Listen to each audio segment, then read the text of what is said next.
7015쪽에 보시면 마태복음 24장 15절부터 28절까지 곧 있을 환난의 대처 방안과 거짓을 경계할 것을 가르쳐 주십니다. 예루살렘 멸망과 재림이 이어진다는 사실을 좀 염두에 두시고 그 환난이 시작하고 그리고 그 환난에서 어떻게 대처해야 되는지까지 알려주세요. 만약에 그 하나님의 남은 백성이 없다면은 이 환난이 닥쳐올 때 그 대처해야 된다는 이런 말씀도 할 필요가 없으시겠죠. 그리고 그 환난은 대처하는 것과는 또 달리 반드시 하나님께서 정해놓으신 일이기 때문에 그 일을 또한 거부할 수가 없는 거죠. 그러니까 하나님의 정하신 뜻을 그리스도가 왕으로서 전하면서 우리가 오늘 시작하면서 살펴봤던 그 다윗의 통치권을 넘어서는 그 하늘의 어떤 통치권을 가지고 계신 분이고 미래를 확정해 놓으신 그 심판주이시기 때문에 예루살렘 멸망이라는 이 참혹한 역사적 사실이 당신의 나라를 이 땅에 이루시는 일이 된다는 거죠. 거기에 인간이 감당할 수 없는 일들이 이제 벌어진다는 것이고요. 그걸 사람들이 이제 받아들이기가 힘든 거죠. 그리스도도 이제 이런 맥락에서 이제 대처 방안을 말씀을 하고 계십니다. 볼게요. 선지자 다니엘이 이미 약속했죠. 11장과 12장에 약속한 대로 멸망에 가증한 것이 선다는 거죠. 이 멸망에 가증한 게 안티오코스 에피파네스, 예수님 오시기 한 167년 전에 그 예루살렘 성전을 욕보일 때 가증한 것이 선다는 사실을 그때 예언해 준 바가 있고요. 그리고 이제 그 일들이 로마 제국을 통해서 이렇게 이루어진다고 얘기를 하고 있습니다. 산으로, 유대에 있는 자들은 산으로 도망가라고 얘기를 합니다. 그 언덕 밑에 이렇게 자리 잡고 있잖아요, 예루살렘이. 그래서 그 나중에 마세다 마지막 그 격전지도 보면 산이죠. 그 산이고 그 산에 이제 로마 군인들이 갈 수 없으니까 그만한 높이의 토성을 쌓아서 침공해버리잖아요. 자, 16절에 보면, 17절에 지붕 위에 있는 자는 집 안으로 물건을 가지러 가지 말라고 하고요. 밭에 있는 자는 겉옷을 가지러 뒤로 돌아가지 말라고 얘기를 합니다. 자, 19절, 20절은 참 읽기가 힘든 구절이죠. 그날에는 아이 벤 자들과 젖 먹이는 자들에게 화가 있대요. 이 일 벌어진다는 거잖아요. 그죠? 도망을 갈 수가 없는데. 여러분, 이게 그 지옥의 소굴이고 독사의 자식들이 지배하는 예루살렘을 멸망시키는 증거잖아요. 그리고 하늘에 준비된 나라를 이 땅에 이루시는, 우리로 말하면 이방 교회가 설립될 수 있는 그 계기가 바로 이 사건으로부터 시작이 되거든요. 그리고 이 사건 이후에 70년이고요. 그로부터 한 60년도까지 135년경이 되면 모든 유대인들이 다 흩어지잖아요. 디아스포라가 일어나고 그들이 곳곳에 다니면서 누구를 전하냐면 이방에 그리스도를 전하는 일이 또 일어나게 되는 겁니다. 너희가 도망하는 일이 겨울에나 아이 벤 자들과 젖 먹이는 자들에게 화가 있으리로다. 너희가 도망하는 일이 겨울에나 안식일에 되지 않도록 기도하라. 안식일에는 움직이면 안 되니까요. 몇 리 이상 가면 안 되거든요. 그러면 보세요. 앉아 있어도 죽고 안식일을 도망 못 가니까. 그리고 도망을 가게 되면 안식일을 안 지킨 죄인이 되고, 맞죠? 도망 못 가면 로마인에게 죽고, 도망가면 안식일 안 지켰으니까 하나님의 저주가 되고, 진짜 이래도 저래도 할 수가 없는 상황인 거죠. 이는 그때의 큰 환란이 있겠습니다. 창세로부터 지금까지 이런 환란은 없었고 후에도 없을 것이라. 예, 돌 하나 돌 위에 남지 않고 다 무너뜨린다고 했는데 우리 이쯤에서 하나 좀 떠올려 볼게요. 그 마태복음 시작할 때 1장 1절에서 1장 7절에 가면 다윗으로부터 바벨론으로 이거할 때까지 14대, 그 다음에 바벨론에 잡혀갔다가 요셉에게까지 이르는데 14대. 그러니까 무엇을 기준으로 이 그리스도가 오시는 족보를 나누냐 하면 바벨론에 멸망한 것을 기준으로 잡아요. 자, 그러면 그 얘기를 지금 24장이잖아요. 이제 왕권과 관련된 부분이 이제 결론을 내리면서 이제 26장, 27장, 28장에 직임에 의한 성취를 그리스도로서의 당신의 직무를 다 수행을 하시는데 그 1장에 나왔던 그 바벨론 사건이 결국은 지금 여기 보면 로마를 통해서 어디를 멸망시키는 것과 관계가 돼요. 예루살렘을 멸망시키고 가정에서부터 전부 아비의 권위고 뭐고 전부 다 분열시키고 유대인들의 전통적인 여호와 부르는 방식도 다 끝을 내시고 그게 이방인인 우리들로 보면 무슨 토대가 되죠? 교회의 토대가 되는 거죠. 그리고 그것을 영적인 일로 그 사단과 그 뱀과 독사의 소굴로 규정하고 강도의 소굴로 규정해서 그걸 전부 폭파시켜버리는 그 일이 하늘에 속한 나라가 이 땅에 이루어지는데 그 실체가 화려한 것이 아니라 한두 사람, 그리고 여전히 뭐가 약속되어 있죠? 환난과 핍박이 약속되어 있는 나라. 그게 여러분 교회로 이제 이루어지는 겁니다. 그래서 마태복음 1장에 나오는 그 바벨론의 의미가 왕권을 실행하시는데 지금 로마 제국을 통해서 유대 예루살렘을 끝을 내시면서 새로운 나라를 준비하고 계시는 것과 관계가 된다고 이렇게 말씀을 드리고 싶고요. 참 연관이 있는 것 같아요.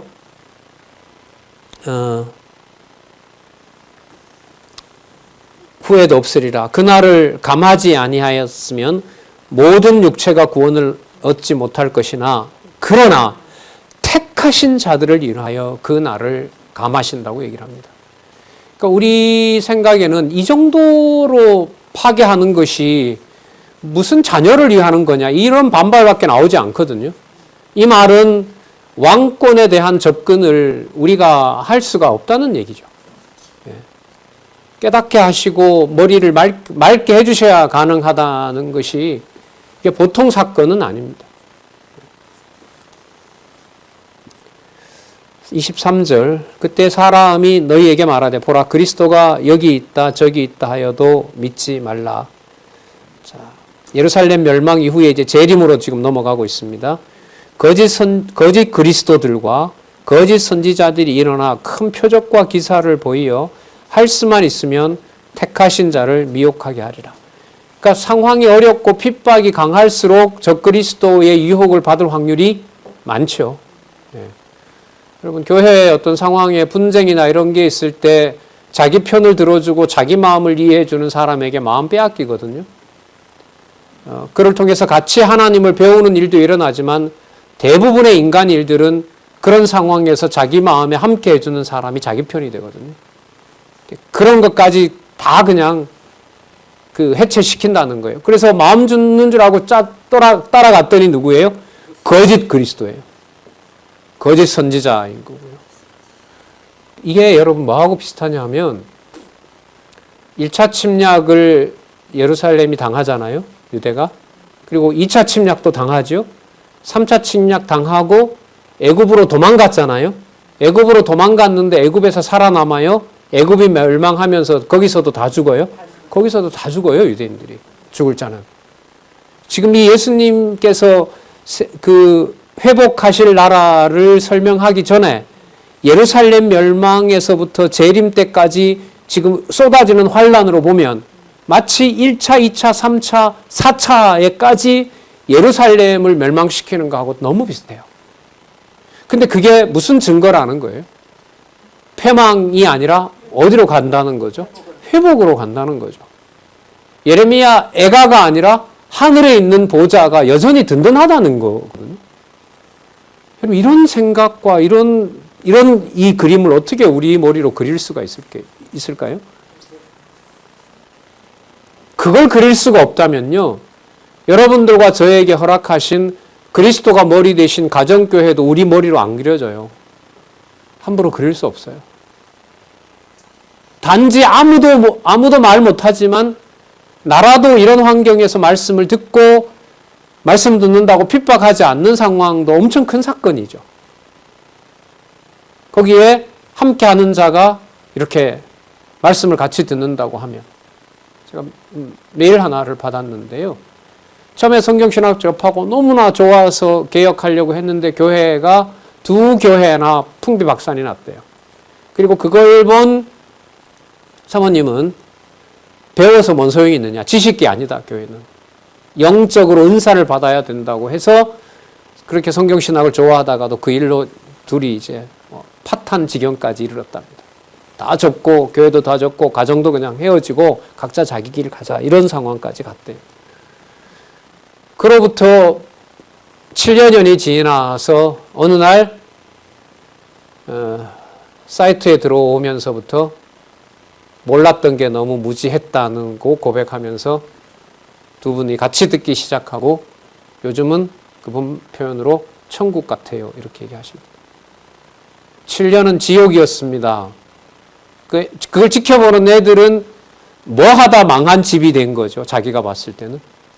목사인 아버지가 교회 하다가 엄마랑 같이 망한 것밖에 눈에 안 들어올 거 아니에요.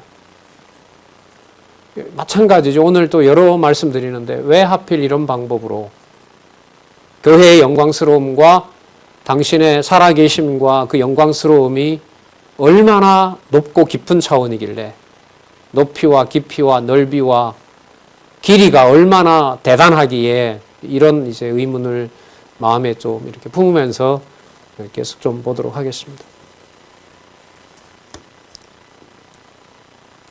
택하신 자들로 미혹하게 하리라. 보라, 내가 너희에게 미리 말하였노라. 이게 그러니까 예언된 거고 작정됐다는 거잖아요. 그럼 우리 반발은 뭐죠? 왜 이런 방법으로요? 주님, 이런 말이 나올 수밖에 없죠. 미리 말하였노라. 그때 가서 이 일이 우연이 되거나 유대가 약해서 그러거나 로마가 강해서 그런 것이 아니라 하나님이 정하신 그 나라를 이 땅에 세우는 과정이고 내가 이 땅에 임할 증거가 된다. 26절. 그러면 사람들이 너희에게 말하되, 보라, 그리스도가 광야에 있다 하여도 나가지 말고, 보라, 골방에 있다 하여도 믿지 말라. 번개가 동편에서 나서 서편까지 번쩍임 같이 인자의 임함도 그러하리라. 그럼 요거 보시면은 예루살렘 멸망과 유대 가족의 붕괴와 유대인들의 흩어짐과 그 모든 대환란 다음에 인자가 임한다는 게 붙어 있잖아요. 그리고 이 사이에 뭐가 있냐면 이방인의 구원, 이방교회 설립이 이 역사적 사실로 이 대한민국까지 온 거죠. 자, 인자의 임함도 그러한데 또 한번 얘기해 주세요. 증거가 있다. 다시 한번 얘기하지만 죽음이 있는 곳에는 독수리들이 모일지니라. 예루살렘 멸망이 있을 때 그 시체들을 독수리들이 뜯어먹는 것처럼 그 징조들이 보일 것이다.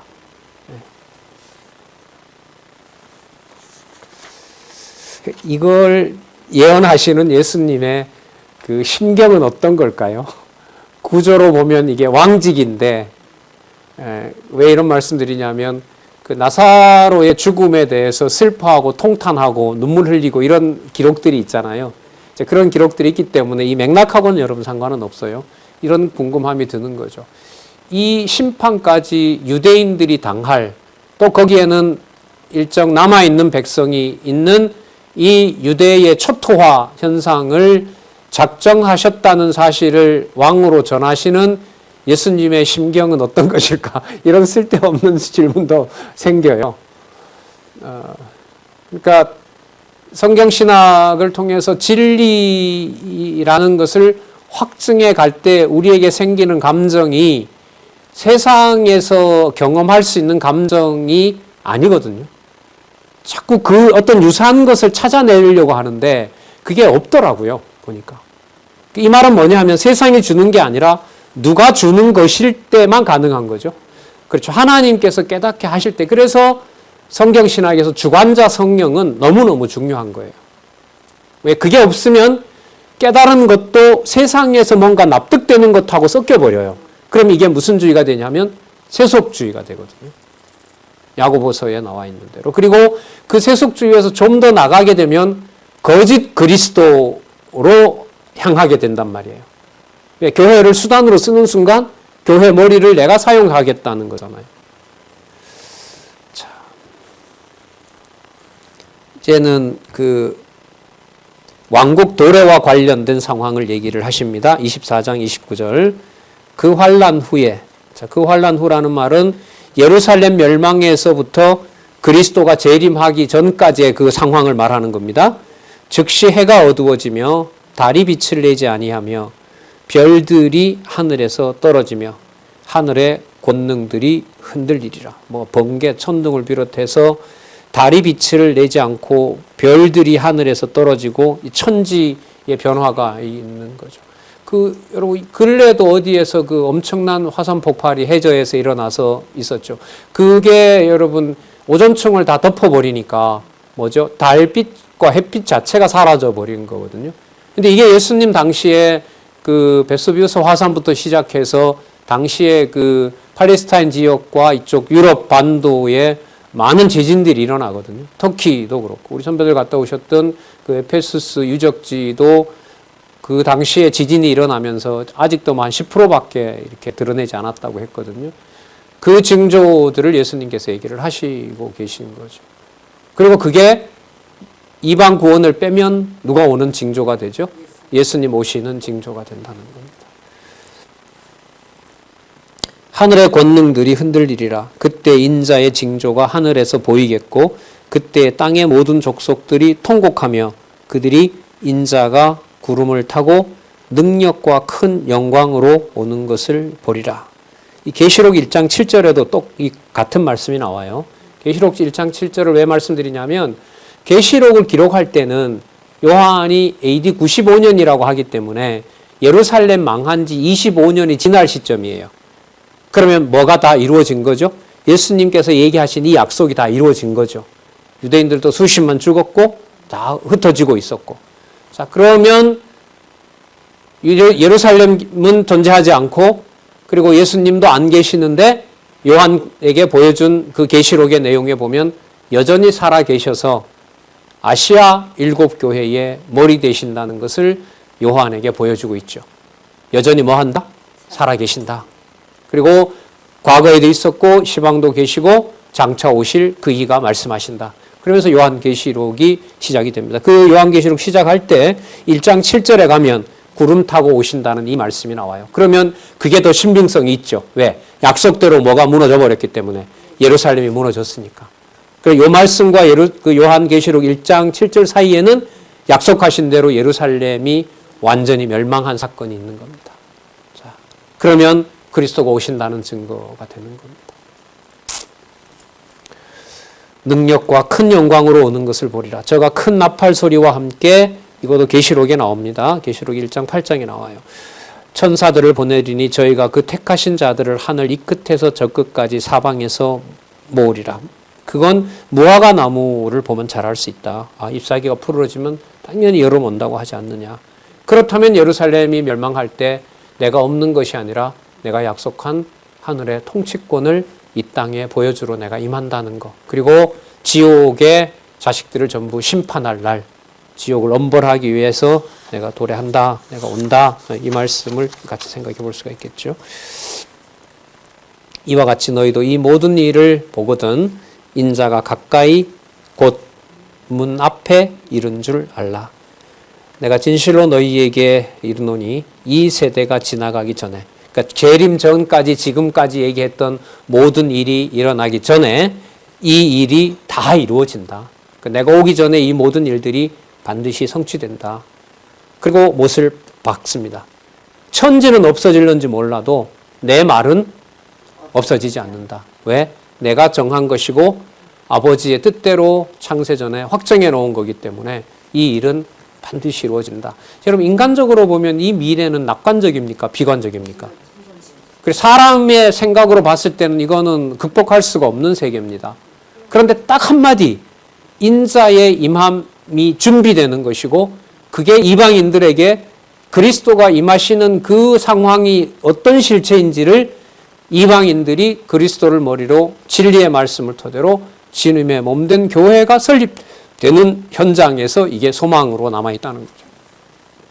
지금 이 상황으로 보면은요, 교회가 존재한다는 것은 어떤 상황이냐 하면 예루살렘이 붕괴되는 상황에서 도망치고 또 도망치는 사람들이 남아서 진리의 말씀을 보관하고 있는 상황입니다.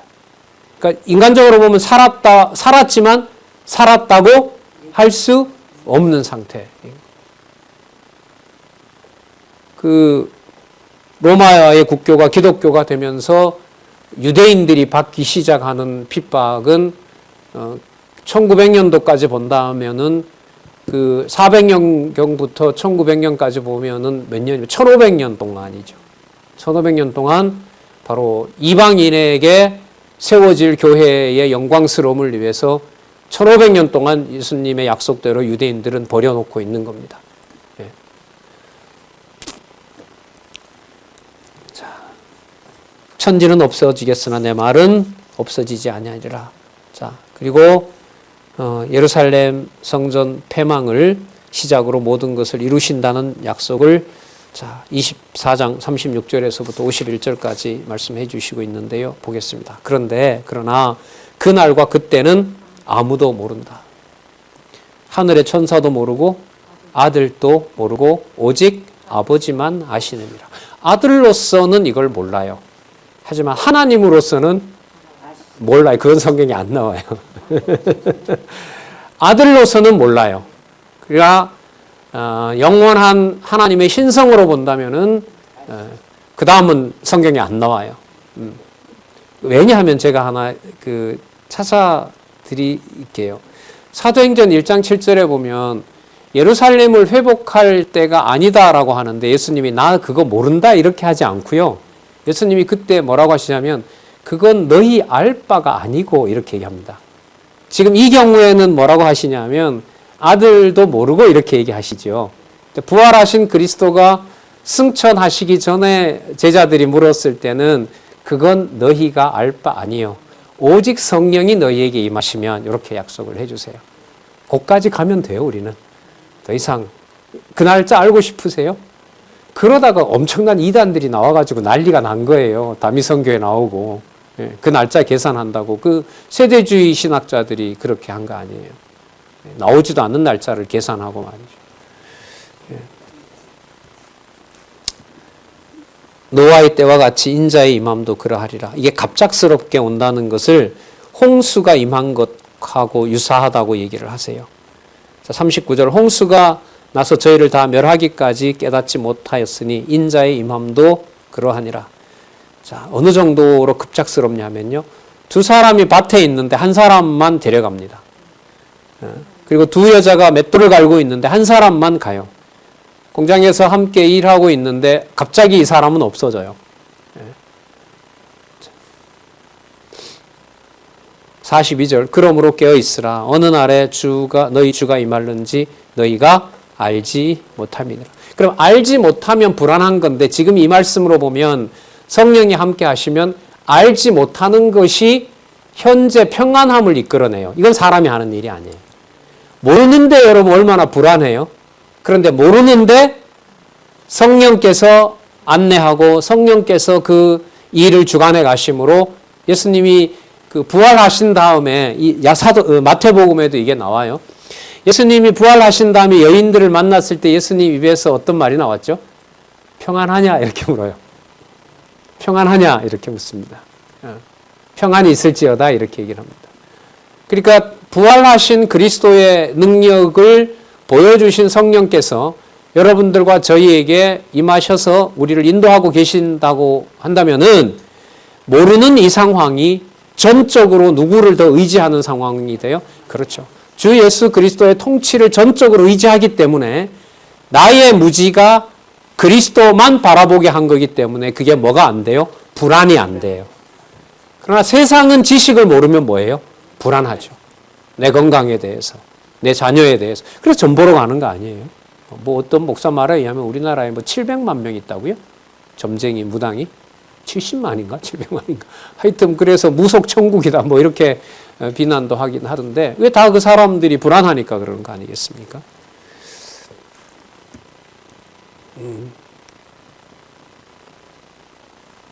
급작스럽게 임하는 그리스도의 심판에 대해서 계속 말씀해 주고 있고요. 44절 너희도 예비하라.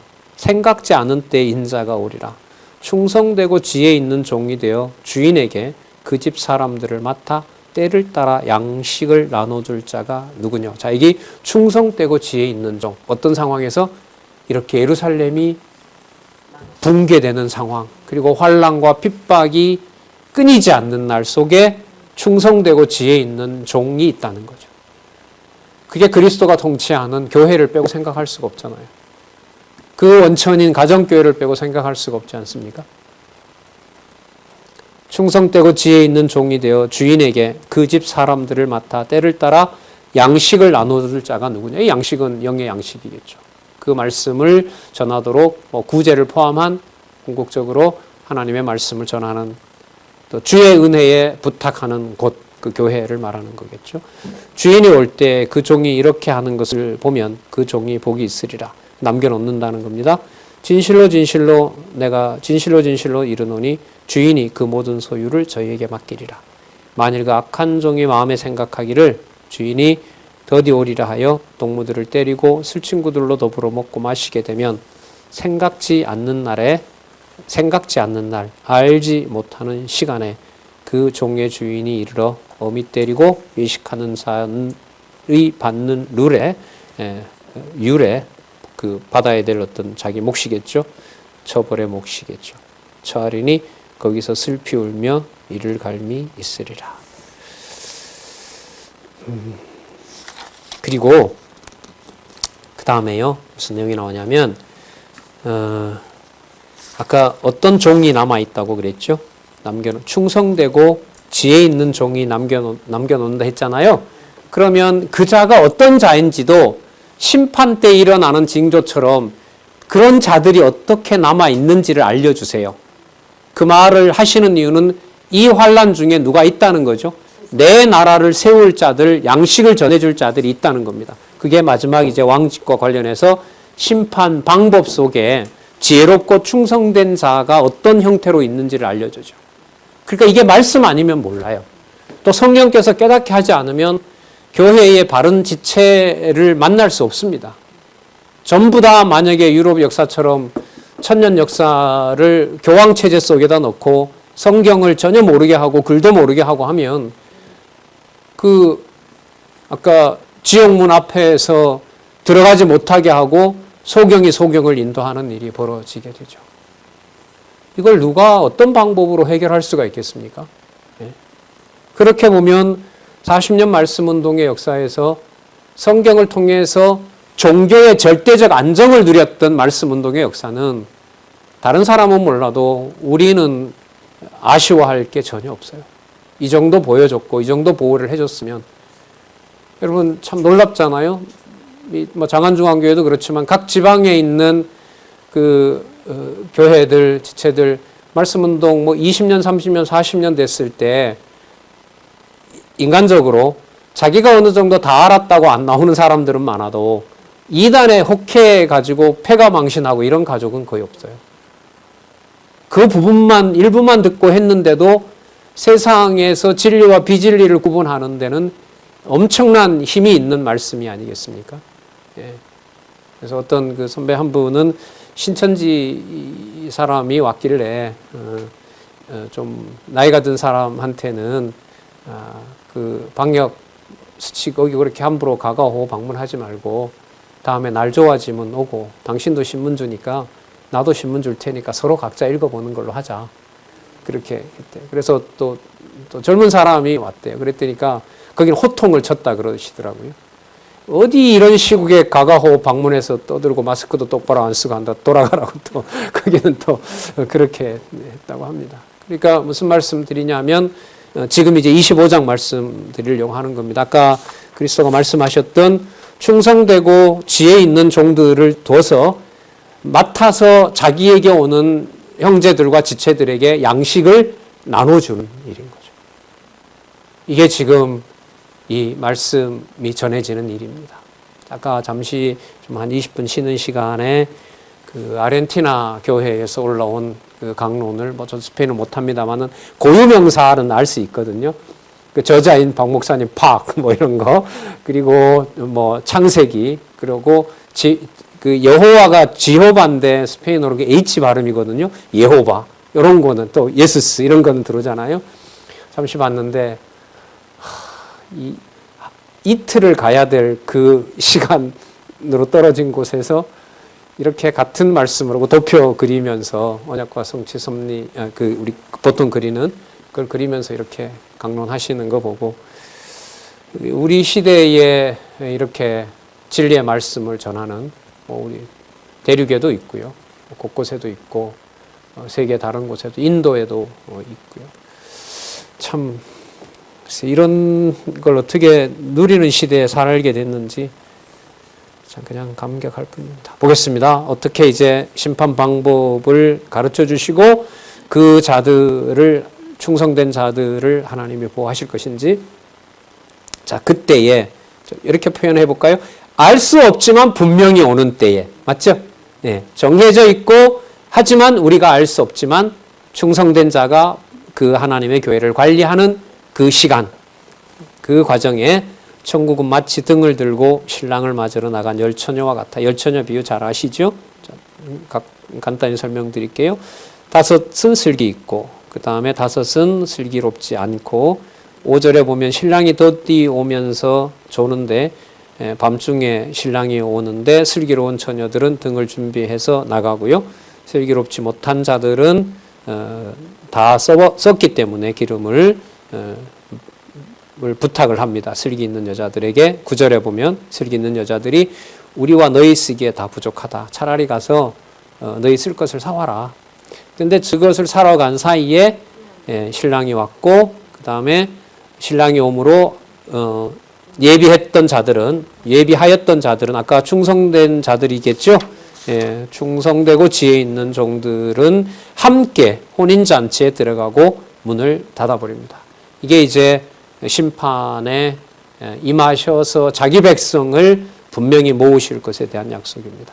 남은 처녀들이 와서 주여 주여 우리도에게도 열어주소서라고 하죠. 12절에 내가 너희를 알지 못한다. 모른다 너희들.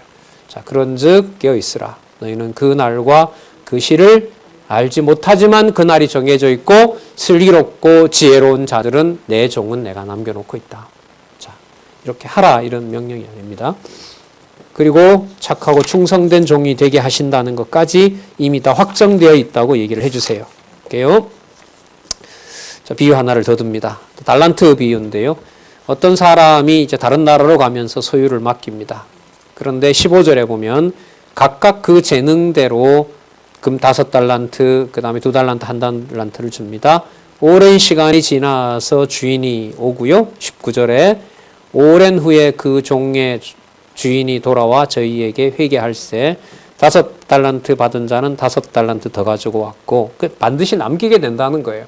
그 왜 남기게 되냐 하면 자기의가 이게 아니라 아까 보면 충성되고 지혜로운 자들이 뭐 한다 그랬죠? 남에게 먹을 양식을 준다 했잖아요. 이게 그러니까 뭐 달란트 남기는 거예요. 그럼 이게 뭐와 뭐의 일치냐면 하나님을 사랑하는 것이 주인의 명을 받아서 그 양식을 누구에게? 이웃에게 나눠주는 거기 때문에 우리가 지난 시간에 얘기했던 하나님 사랑과 지체를 사랑하는 것하고 분리가 되지 않고 그게 뭐와 관련돼요? 진리의 말씀을 전해주는 것하고 관계되죠. 그러니까 교회에서 진리의 말씀을 선명하게 전할 수 있는 성경신학을 여러분들에게 40년 전부터 주셨고 지금도 이렇게 풍부하게 주고 계신 이 역사를 어떻게 서술해야 될까요? 이렇게 복받은 역사를. 그래서 저는 뭐 제 전공은 역사는 아닙니다만은 어떤 사상서적인 관점에서 이 역사 기록은 제 스스로도 계속 이제 좀 강조하고 싶고 새기고 또 새기고 싶습니다. 자, 그게 연결이 되는 겁니다. 그 부분하고요. 그 다음에 21절에 그 주인이 이르되 잘하였도다. 착하고 충성된 종아. 그게 계속 연결되죠. 아까 충성되고 지혜로운 종이라고 했고 남에게 나눠주는 걸 얘기했고 형제 사랑과 하나님 사랑이 분리되지 않는다고 말씀하셨고 작은 일에 충성하였음에 내가 많은 것으로 내게 맡기리니 내 주인의 즐거움에 참여할지어다. 그리고 2달란트 받은 자도 그렇게 얘기를 하고요. 23절에 그 주인이 이르러 잘했다. 착하고 충성된 종아. 내가 작은 일에 충성하였음에 그가 많은 것으로 내게 맡기리니 네 주인의 즐거움에 참여할지어다. 자, 그 다음 볼게요. 1달란트 받았던 자는 이 주인에게 와서 당신은 굳은 사람이라. 굳은 사람이라는 말은 좀 여러 의미가 있는데 거칠거나 가혹하거나 잔인하거나 무섭거나 이런 사람으로 아는 거예요. 자, 이거 잃어버렸다가 이제 큰일 날 줄 아는 사람이에요. 그러니까 다른 사람은 이걸 어떻게 더 많은 사람에게 나눠주면서 주인이 원했던 바를 이루지? 이제 이렇게 생각하는데 이거 가지고 잃어버리면 큰일 나겠구나. 그러면서 주인의 뜻을 왜곡하는 거예요. 이게 일반적으로 말하는 어떤 행위를 하고 안 하고 이런 차원이 아니에요. 이게. 그런 류의 사람이 있다는 것을 지금 왕으로서 얘기를 해주시는 겁니다. 이게. 심지 않는 데서 거두고 해치지 않는 데서 그러니까 뿌리지 않는 데서 모으는 줄을 내가 알았으므로 두려워하여 나가서 당신의 달란트를 땅에 감추어 두었나이다. 벗어서 이제 잘 보관했다가 제가 당신의 것을 드리는 겁니다. 제가 잘했죠? 이렇게 얘기합니다. 여러분 인간적으로 보면 이거 설득력이 있어요? 없어요? 있죠. 왜? 주인 거 안 잃어버리고 줬으니까. 그러나 이건 주인의 생각을 오해한 자들입니다. 유대인끼리만 먹어야 된다. 유대인인 거죠. 이걸 어디 이방인에게 줘? 저 어떻게 세리와 창기들과 같이 있어? 저건 말도 안 되는 일이야. 이건 유대인만 먹는 거야. 말씀은. 그 유대인들이라고 할 수가 있겠죠. 예를 들면 26절 그 주인이 대답하여 가로되 여러분 이게 뭐냐 하면 악하고 게으른 겁니다. 악하고 게으른 겁니다. 그러니까 말씀을 받고 있지만 그 말씀을 이해를 하지 않고 그걸 자기 것으로 소유하고 하는 자들이 오늘 여러 표현이 나왔죠. 뱀과 독사의 자식부터 시작해서 지옥문의 그 지옥의 소굴, 강도의 소굴로 얘기하고 있고 여기서는 악하고 그게 게으른 행위가 되고 그 나태함이잖아요. 나는 심지 않는 데서 거두고 해치지 않는 데서 모으는 줄로 내가 알았느냐? 그러면 내가 마땅히 내 돈을 취리하는 자들에게 두었다가 나로 돌아와서 내 본전과 별일을 받게 할 것이 아니냐. 네가 갖고 있지 말고 은행에다 맡겨라. 그러면 최소한 이자도 나오지 않느냐. 그렇게 보세요. 어리석으냐 이 말. 게으르냐 이 말인 거예요. 게으르냐. 그게 게으른 거잖아요. 그리고 또한 그게 악한 종이라는 거예요. 그리고 주인의 뜻을 알 자들이 있다는 거죠. 맞죠? 그리고 주인의 뜻을 뭐 할 자? 오해할 자들도 있다는 거죠. 네. 그래서 여러분들은 주인의 뜻을 잘 헤아리시기 위해서 많은 공부를 하셔야 되고 선행도 많이 하셔야 됩니다. 이렇게 끝나면 이제 설교가 되는 거죠. 근데 되게 가깝죠. 99% 그렇게 얘기하고 마지막에 따라서 이게 남아있는 그리스도가 우리에게 명하신 바입니다. 같이 수고하시기 바랍니다. 이렇게. 자, 그에게서 그 1달란트를 빼앗아 10달란트를 가진 자에게 주어라. 자, 29절 보시기 바랍니다. 무릇 있는 자는 받아 풍족하게 되고 세상의 공의가 아니에요. 세상의 공평함이 아닙니다. 나눠주는 게 아니에요. 인류적으로. 보편적 복지가 맞지 않습니다. 성경은. 물은 있는 자는 받아 풍족하게 되고 없는 자는 그 있는 것까지 빼앗기리라. 그러니까 넘을 수 없는 지혜롭고 충성된 종과 사단과 독사의 자식들과 지옥의 판결을 받아야 될 자는 넘을 수 없는 선이 있습니다. 그걸 내가 구분할 수 있으면 돼요? 내가 그걸 구분하려고 하면 돼요? 당신 지옥 갔든 천국 간다 하면 되겠어요? 안 되죠. 그럴 수는 없어요. 이 무익한 종을 바깥 어두운 데 내어 쫓으라. 거기서 슬피 울며 이를 갈미 있으니라 하니라. 최후 심판까지 또 그 과정에 지키는 보호해 주시는 충성되고 지혜로운 종도 있다는 것을 같이 약속을 해 주시고, 자, 전체적인 상황으로 보면 예루살렘 멸망에서 복음을 전하는 자들의 상황은 좋다 나쁘다.